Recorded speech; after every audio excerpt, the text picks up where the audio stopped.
Hi, how we doing tonight? Kbandstraining.com. We got Kbands Live 143. If you're a CrossFitter into weightlifting, trying to get on some size, I tell you, partner workouts can be a great mix for you to have a little bit of fun. This specific workout, we're going to be using the Fusion cables and the KB Duo, resisting each other, applying resistance with our partner. Take a look here. We've got the Fusion cable wrapped around the Duo, and we're going to be applying that resistance in the reverse fly to start. Going to be shoulders, going to be back. Make sure you pause the video so that you can get caught up, but we like to jump right into exercise so we don't waste your time here at the beginning of workouts. But notice now we've got one partner is going to be doing a static hold while the other partner is the active mover. We do a lot of heavy lifting with weightlifting. We do a lot of different types of movements when we're doing our CrossFit style workouts. So like I said, this partner workout's a good mix of pace. Having one partner be the resistance really gets some great activation, increases that time under tension, while the other partner has to be the mover. Going to be a lot more burn. Your time under tension is going to be extended anywhere between 30 to 45 seconds rather than the normal 8 to 12 repetitions where you may find that time under tension 15 to 25 seconds. So we're going to go a little bit lighter weight, but we're also going to be getting a lot more burn throughout these supersets. Hey, turn up the music a little bit. Let's enjoy the workout, and it'll get silent here in the video, but when we get to the second exercise, I'll be back to explain a little bit about how to get it done.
All right, our shoulders are definitely on fire from the first sequence there. Now we're going to get into a different exercise for our core while our shoulders take a bit of a break. We've got the Duo again, and we're going to put heavier Fusion cables. Notice now we've got the level 5 rather than the level 2. Going to try to put on a bit of weight as we move into a core exercise. Here, you and your buddy are going to spread apart a little bit, and it's going to be a lot of tension. But you want to remember that one cable is flexing, the Duo has no flex, right? The KB Duo is straps that are going to be solid and stand their ground. So all the movement is coming from the Fusion cable, which I'm holding here. So as you separate, you want to make sure that you get it at a distance to where you're stretching that band out, and it is a whole lot of pressure. You may look at this video and think that nothing's going on here, but if you notice, You stretch that band out and all of a sudden we're both holding a pretty big load throughout our core. You should be slightly winded. You should feel a lot of work in your obliques, but I want you to keep one thing in mind when you're doing this exercise with your buddy. If you stick your butt out and rock your hips back, you are eliminating all of the benefits. You want to pull your hips underneath you, and it should look like you're in a very flat back position. It's kind of a misconception when I say pull your tail in. It doesn't really mean that you're rolled forward and you got a hunchback. It means that the average human stands with their butt slightly out, but that puts a lot of pressure on our spine as you increase the load, because a lot of people slowly shift their hips back. So if you slide your hips back, you got a lot of compression in your lower spine as you hold that load. So pull the hips in, squeeze the abs, and really it's just going to be a flat back position. You're not going to be a hunchback. It's going to be a flat back position. Challenge yourself here and really try to hold the load. We're going for about 10 to 15 seconds on each side, challenging the weight. It should be a pretty big struggle.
Okay, back to work now with a superset similar to the shoulder exercise that we started with, but we're going to be flipping it around and doing the fly.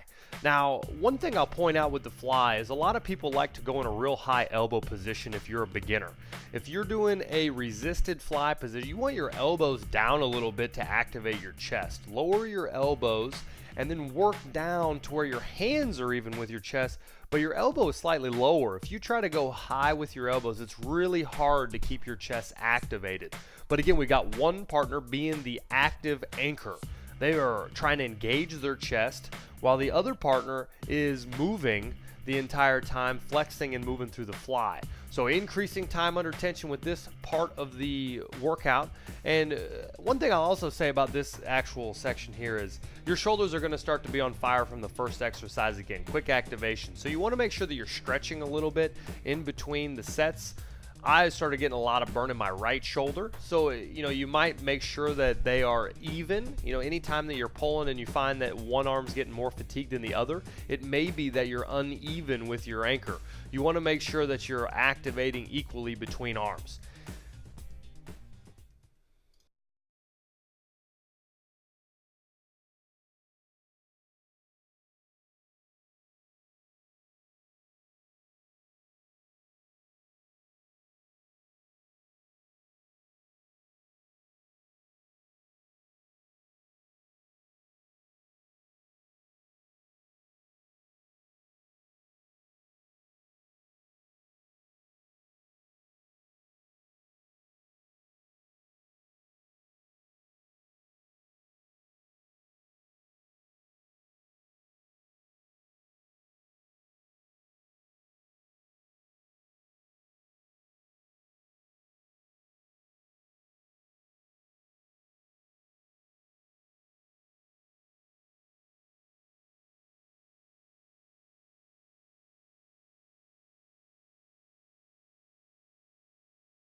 All right, by far one of my favorite exercises to do with anchoring partners is going to be the row.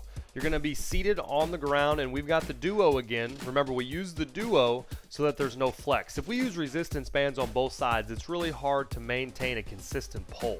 So by one partner utilizing the fusion cables, we've got our movement in the bands that we're using. On the other side, I've got the duos in my hands. Those do not flex. So we have controlled resistance here. That's why this is good. So we've got our fusion cables now are doubled up. We've got the level 5 and level 4. We're working pretty heavy, but we're going to be getting a little bit of back movement. We're going to be rowing down by our sides. If you row towards your belly button, it's going to be hard on your forearms, so make sure you roll towards your sides, but you want to get a little bit of low back movement as almost if you're rowing. Increase your heart rate a little bit. Going to be a good exercise. But notice now Carl, he's got the static position, so he's holding his shoulder blades back, his elbows are back, and then after he gets done with about 10 to 15 reps, then we're going to switch, and now I've got the time under tension, I've got the stationary hold, and he's going to be working back and forth. This is one of my favorite exercises with partners and can be very challenging if you're both working at a high rate, as well as increasing, like I said, the time under tension. Can't say it enough. Normally when you're doing exercises, you'll be going anywhere between 18, 28 seconds at the most when you're working out by yourself, completing repetitions, unless you're doing slow rep training.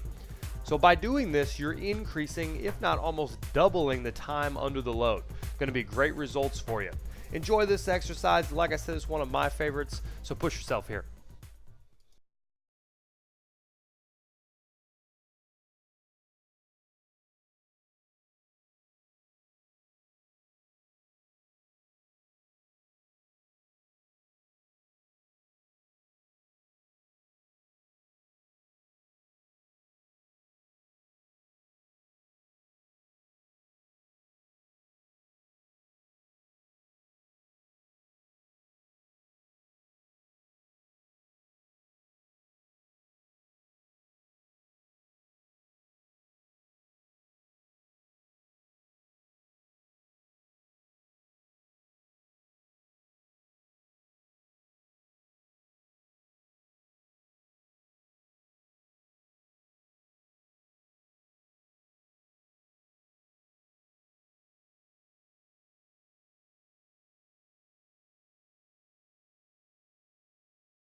All right, we've taken off one of the levels. We're going level 5 and the duo.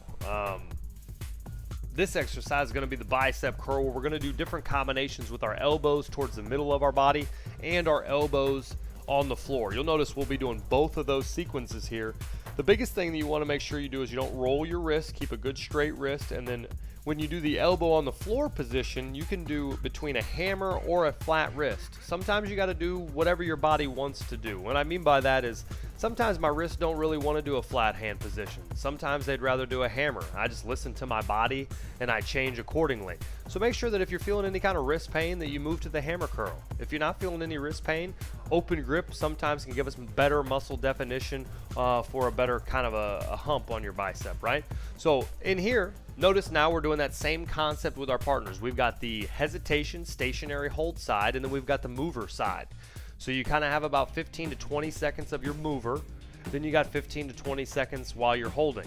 And let me tell you, the exercise will get insanely intense towards the end of these repetitions. So do your best, concentrate on trying to work for your buddy. If you take any time off, just remember you're only cutting your buddy's workout short. So stay motivated, push yourself, and let's finish up and wrap this workout up.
The final exercise of the day will be a challenge. We just worked the biceps in the last 2 exercises, as well as the back, and now we're going to come into the triceps. You will be resisting each other. We've got a reverse anchor that's going to have to activate their triceps to hold the load. So ideally, Carl's a little high. He's got his hands up towards the middle of my back. Really, you kind of want those down next to your partner's butt. But I'm a lot taller than him, so it's kind of understandable. Now we've got 2 fusion cables. We both got 5s. It's the same amount of weight. But in the backside, you want to try to anchor your arms down kind of straight so that you activate your triceps. It's going back and forth. So just as the exercise we've done with our partner earlier, where one is the stationary holder and one is the mover, it's kind of the same concept. I, in the back right now, have got a static hold in the back that's really activating my triceps. And now we're going to flip it around. And I have to now, I'm the mover, and I've got constant resistance. During this exercise, a lot of times I see newbies will drive their hips back and get leverage with a really arched back position, and you've got to make sure that you don't do that. You want to squeeze your butt and roll your hips forward. It should almost always be like you're nearly in a crunch in a standing position. That's kind of what you're going to feel like, because on average, you probably have your hips rolled back just a bit, right? So we want to squeeze and work directly up with your elbows close together. Hey, I hope you enjoyed Kbands Live 143.